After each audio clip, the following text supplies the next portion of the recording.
So if I ask you that story again, George, Yes. you were a carpenter. You did an apprenticeship, and at 19 you decided to join the Royal Air Force. And Yeah. you said to me, "There's a story attached." So what is Actually, it? It was 20 when I joined. Oh, you're 20. Okay, yeah. And the story No, was. it was 90. I was 90. No, it's 19. 1943. I was 19. Yes. Yeah. Anyway, that'll do. I sent up just a year. But my buddy that I went to school with, Yeah. Freddie Miller, Uh-huh. we were like brothers. Yeah. My mother used to say, "Why don't you go and sleep with him?" And his mother used to say, "Why do you go and sleep?" Yeah. We were very close friends. Uh-huh. And his family ran decorative business. Yeah. And Freddie was bound as an apprentice with his father's firm. Uh-huh.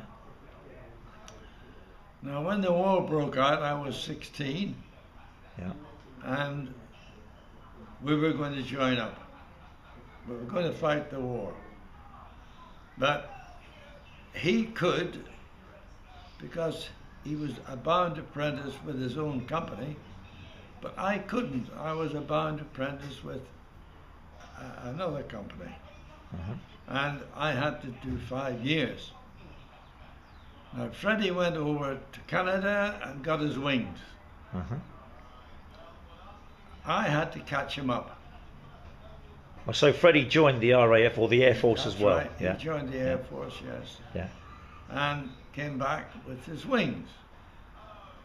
And he then made comments about, "You'll never make it," all the rest of it. So I had to catch him up. Yeah. And the only way I could do it was to join the Air Force as an air gunner. Okay. In other words, the training of an AG was far less than that of a pilot. Uh-huh. So the story has a twist in it, and it's unbelievable.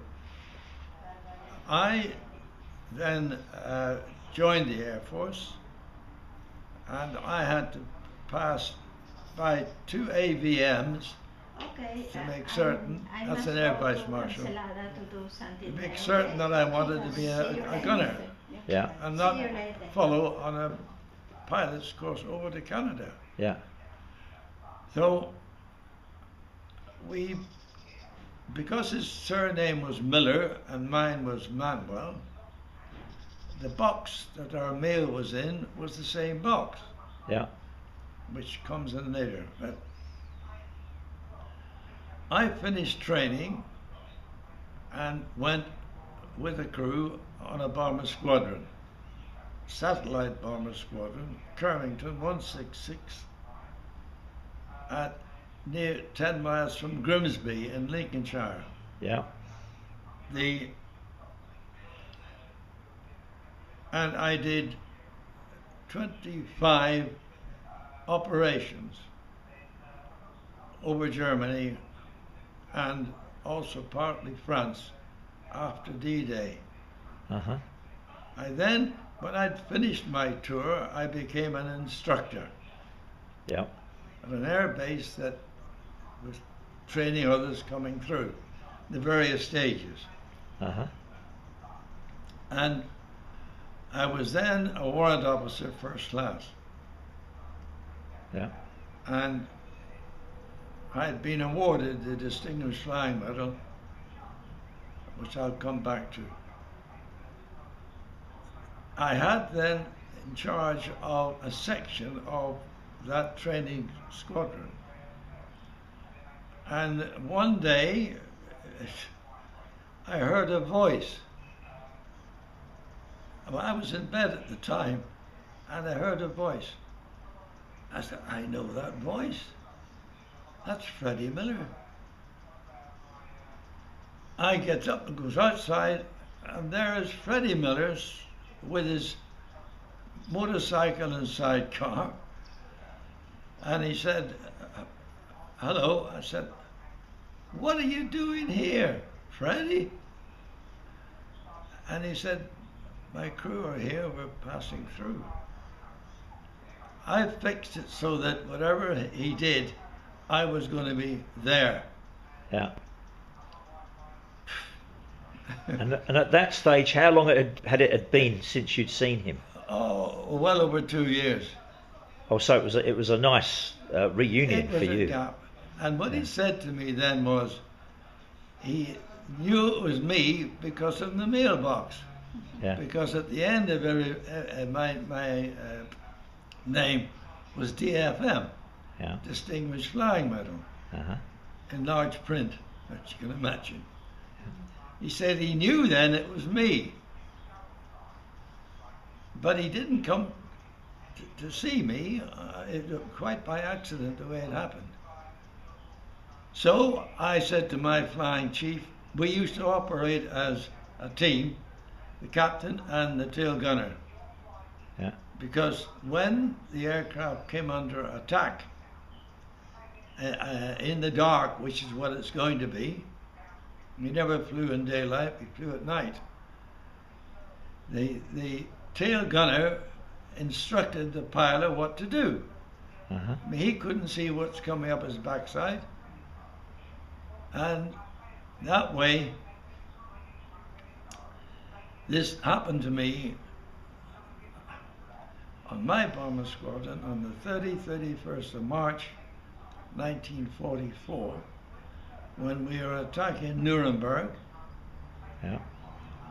And on that particular raid, we lost 96 of our bombers, shot down, and we were nearly a 97th.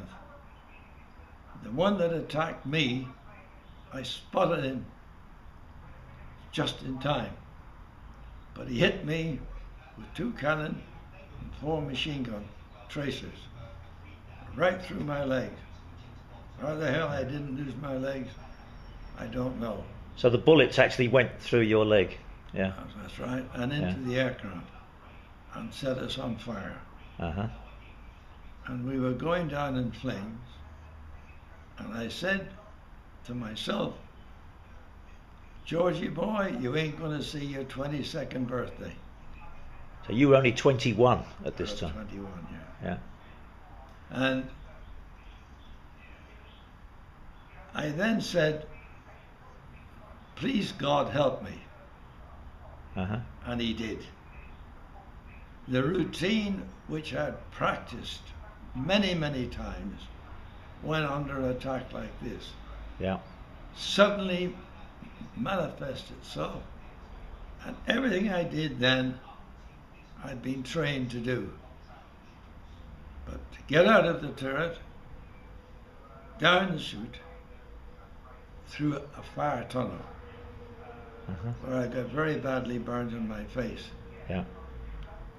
and landed inside the fuselage, to see my mid-upper gunner bail out.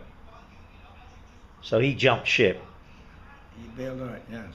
Was he supposed to do that, or was he supposed to wait until the captain Well, said he so? said, the captain did. The captain said, abandon aircraft, jump, jump, jump. Yeah. That meant you're on your own. Uh-huh. Then it was cancelled, but thank goodness, because I was then, we were then at 10,000 feet Yeah. from 25,000 feet, Uh-huh. and we were level, because the searchlights were vertical again. Uh-huh. And the wireless operator was signaling to me not to jump. I couldn't do because I used my parachute to tackle the fire and put it out. With your parachute. Yes. Yeah. Just by damping it with the material. That's it. No? And I don't know how I did it, but I did it. Yeah. Mid-upper gunner gone, we were leveled off at 10,000 feet. Defense, my turret was out of action. I didn't know whether the mid-upper turret was or not. So I went back into the mid-upper turret after I'd received oxygen treatment from the wireless operator. who was only 19 years old. 19. Wow. I get in the mid-upper turret, and we come under attack again. Only this time, I spotted him, Yeah. and I opened fire, and he disappeared. You got him.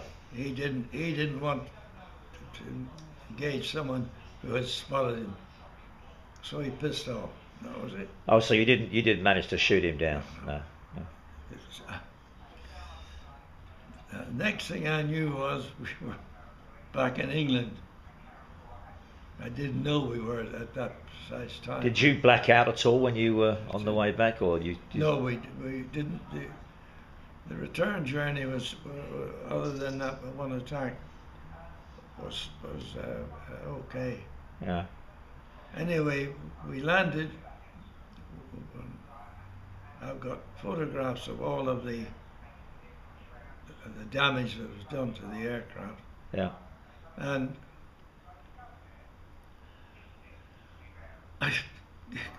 the escape door is the door that you came in through. Yeah. And I got to it, and the ambulance was there, and so was the AVM, the Air Vice Marshal. And he said, "Who are you?" Because my face was, whatever. And I said, "It's me."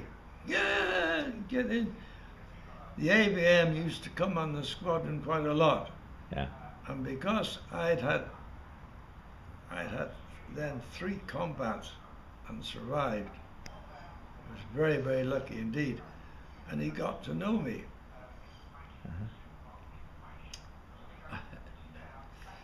I finished up in hospital, of course, in Grimsby. And it was 6:30 in the morning then, and it was daylight breaking through. And there was a stack of people at the hospital because plenty of air crew were being admitted who had been attacked. Yeah. Yeah. And this woman said, I'll never forget, she said, "Oh my God," she said, "look at your face." I couldn't see my face, of course. And I go into hospital.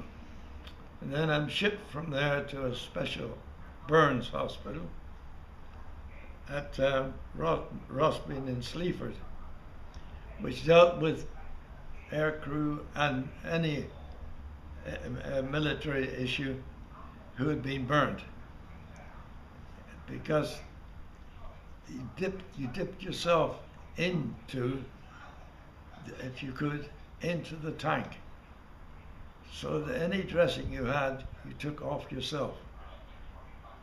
Was this like a large tank of water or something? Was it? That's right, a huge Yeah. tank. Yeah.